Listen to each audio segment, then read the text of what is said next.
Today's guest is Macon Stokes, the CEO of Amplifier.com, where he helps direct-to-consumer brands scale without losing connection to their customers. He brings a rare mix of operational rigor, cultural intuition, and coaching wisdom to build brands, teams, and systems that scale with soul. I love that, Macon. Welcome to the show. Thank you very much. Super happy to be here. Woohoo. All right. So there's some really good stuff we can dive into, but I want you to start just telling us a little bit about what you do, why you do it, what you love about it.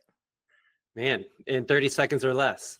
Yeah, exactly. No problem. Right. So I guess fundamentally, I lead a team of really excellent people at Amplifier. That's when my kids ask me what I do. When I started, they first thought I just made graphs, but now mostly I meet and coach and work together with the team. We've worked really hard to be pretty flat in terms of the senior leadership team. And so it's really working with the group of people that I really like working with. So logistics is difficult. So a 3PL, third-party logistics, e-commerce company is very much, can be very grindy and can be fairly low margin in a space where the market really tries to drive it into the commodity space. And so very few people get up in the morning and think, man, I should put some stuff in boxes today. That's not why we get out of bed. Really, it's because I work with people who are remarkable and for whom just walking into the room is a fun, enjoyable thing. And so and we do interesting things, even though at the end of the day, are we putting stuff in a box? We're totally putting stuff in a box. You can do that with a growth mindset, with a curious approach, with ways that make things interesting and better. So that's why I come in the morning, is because I get to work with the people that I work with, doing cool things for our clients. Yeah. Okay. That's great. And that's a perfect segue too, because I want to dig a little bit into culture. I know you've talked some about you don't like culture being this buzzword or this jargon term of it's actually important. And you were just talking about your business and your industry, the fact that it can be something that has the risk of just becoming commodity and looking at people as, I just need somebody to fill this job, put this thing in a box. How do you approach that? You've been running Amplifier for a long time. I imagine you've had some long-term loyal employees. And the fact that you focus on really wanting to come to work and enjoying working with, how do you focus on culture, especially when things get really busy? How do you keep that alive? So the one important thing for me has been and we just get this out at the start, to identify the folks who actually don't want to be here. Like in 20 years of work, you recognize there's some people who actually don't want to be here, and it makes it difficult for everybody else. And so figuring out who those folks are, that's table stakes, is having, for the sake of the team, being able to say, you might have plenty of gifts and skills, but this doesn't work. We're not working as a team together. We've had a number of people come through Amplifier who are great and gifted, and for whom it's not a good fit. And partly because we're such a commodity and the margins are so thin, we don't have a kind of luxury to waste time and money reorganizing, as opposed to saying, oh, we have a way of being that we really like, and we've been together now for 6 months and you don't fit. But that's not because you're bad or good or we're bad or good. It's your way of being in the world is a little different than our way of being in the world. And those folks go on to flourish.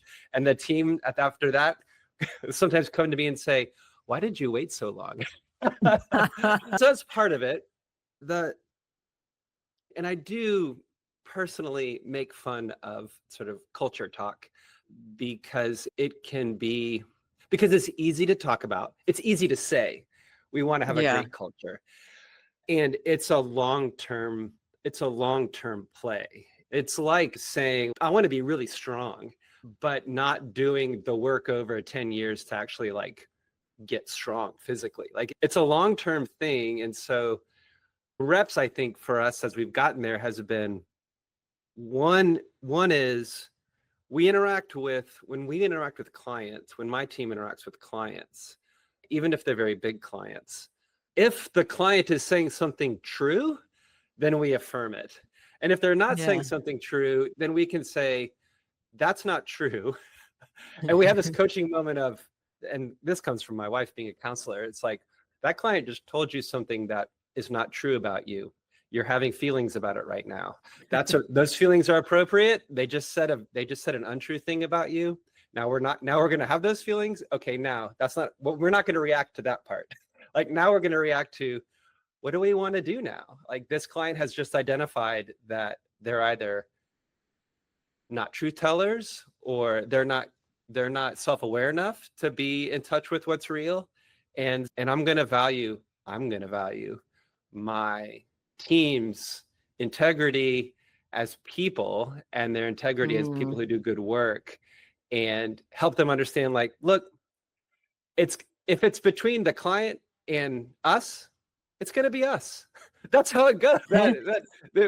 Again, I think this is the function of being in a low margin business is you just don't have the luxury to pretend about things. You have to deal with what's actually happening. Or one of our phrases is, physics is going to win one way or the other. Like the atoms tell the truth. You can do a lot of things digitally that can help you feel like, I don't really understand what's going on here. But like at the end of the day, are the atoms where they're supposed to be in the warehouse? Did we put the right thing in? Did the data ask for this atom and not that atom? Like the atoms reveal the truth. So it has to work at the end of the day. That's what has forced us into this space. That's a combination of the way that P&L affects a culture, right? Yeah. Like that's what we've. I like the fact that you went to, so I feel like a lot of times in a more commodity focused business, sometimes you hear people say, oh, we don't have the luxury to focus on culture. It's just commodity. People are going to come and go. You almost look at it the opposite of, you don't have the luxury to not focus on culture, because it is the differentiator in a commodity business. That's a great way to put it. I think about it a little differently, which is the work we do is too hard. It's too difficult to not do with people that we like to do it with. Right? The work itself takes enough emotional investment and energy to do well that when I'm in a meeting with somebody, when I'm in with people, like that needs to flow. Like I need to be able to come off the floor or have my team come off the floor, having had a very difficult day, and come into a space with humans and feel like I'm okay here. Right? I can be me, and I can express fundamentally, I can express the truth about me and what I've done. Again, it comes back to, and so this is from the floor all the way to the boardroom, right? So on the floor of a warehouse or the floor of a manufacturing center, things are going to happen. Friction happens, right? Entropy happens. And sometimes I guess for little kids, entropy happens. Right, entropy happens. And so it's not, sometimes it's your fault, sometimes it's not.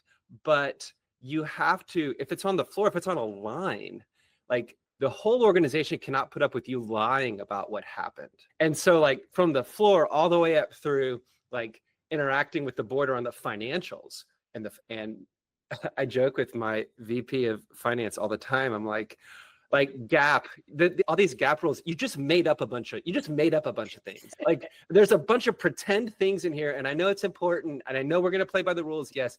And at some point, it's called a convention because you just made stuff up.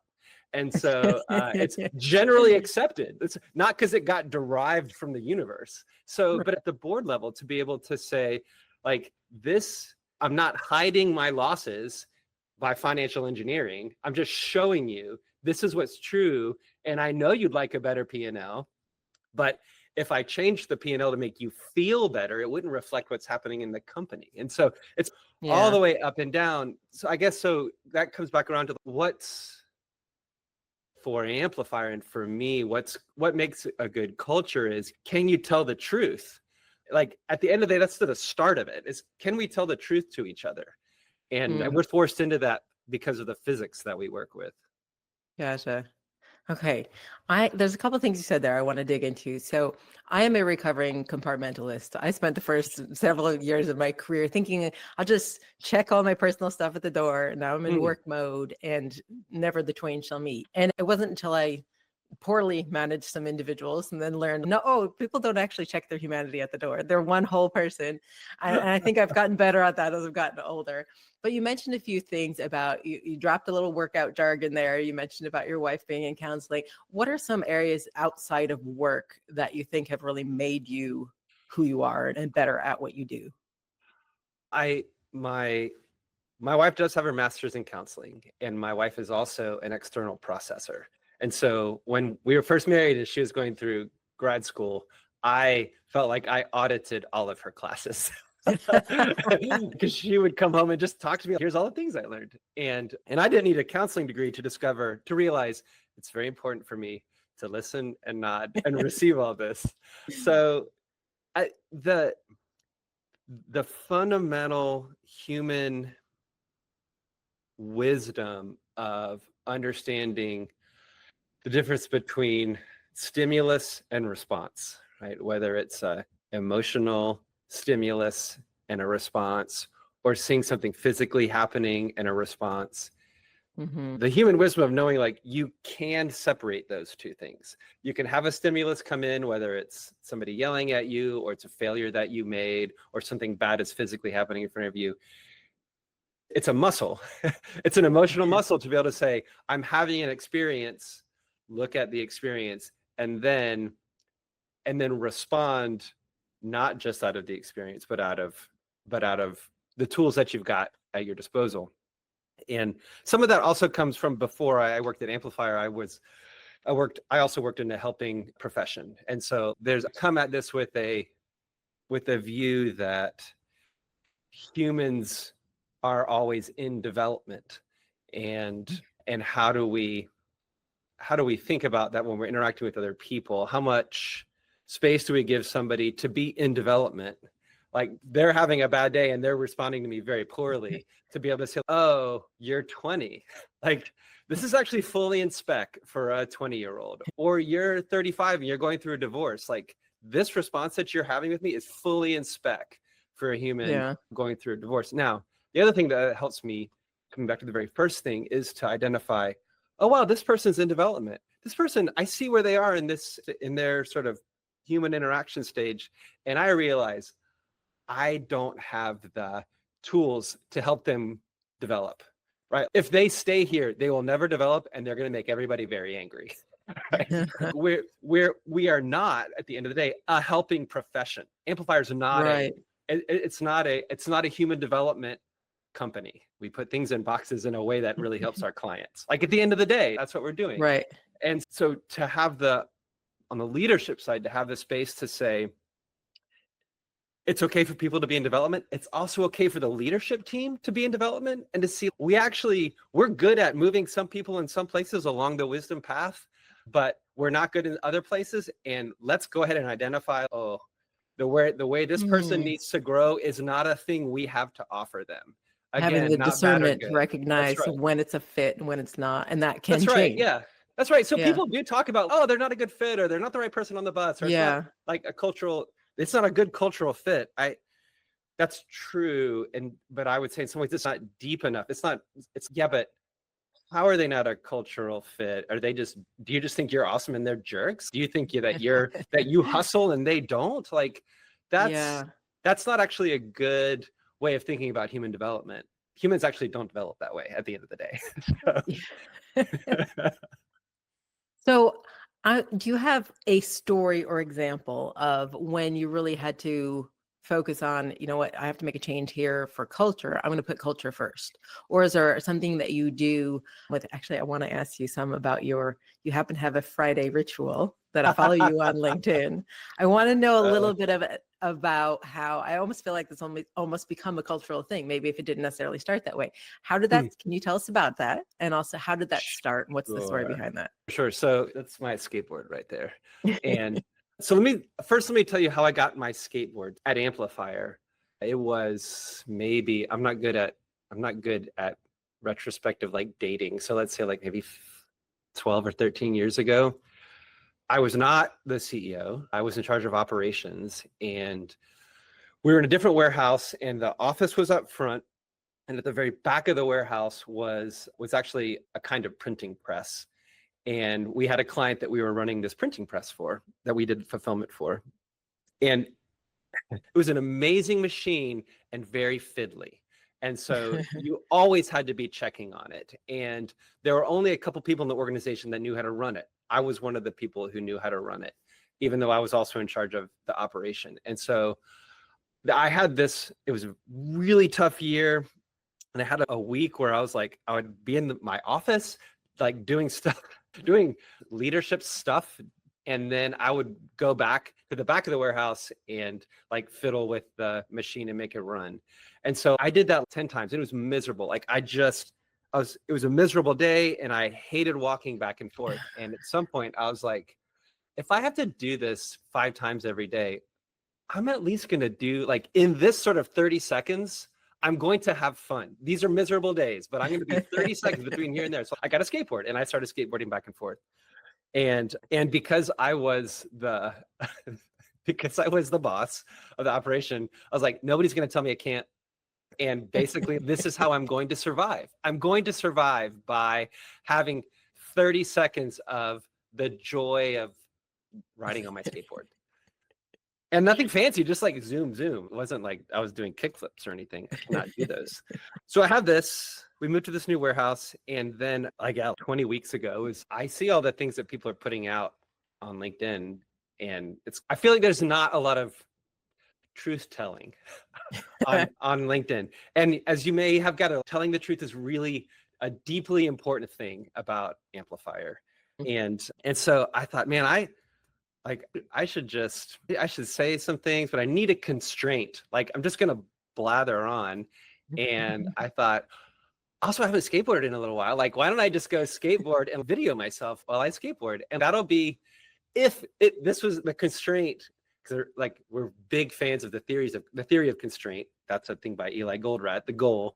Oh, here's the constraint. If I can't articulate something intelligent in less than 2 minutes while skateboarding, I don't know what I'm talking about.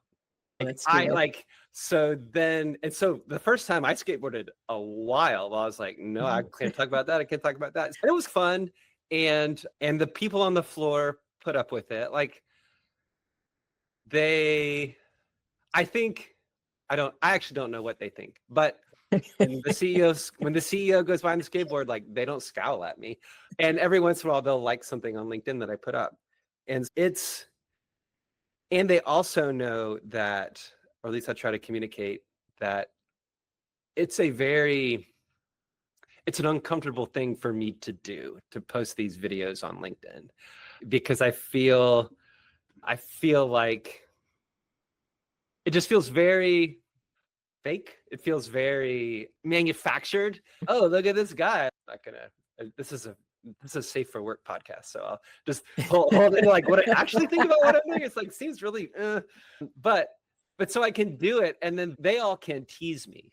They what it has evolved into is I go have fun on my skateboard because I just like skating around, and I say something that I'm trying to say something truthful, and usually I think it is, and I do think that the folks, the senior leadership team and the floor, do like it, but also it turns out they really teasing me about being an influencer. Like, they know that it's like, so I guess that has built some culture a little bit. And so that every once in a while people will suggest things or music that should be playing, and I've only almost run into somebody once. So I feel like that's a good thing.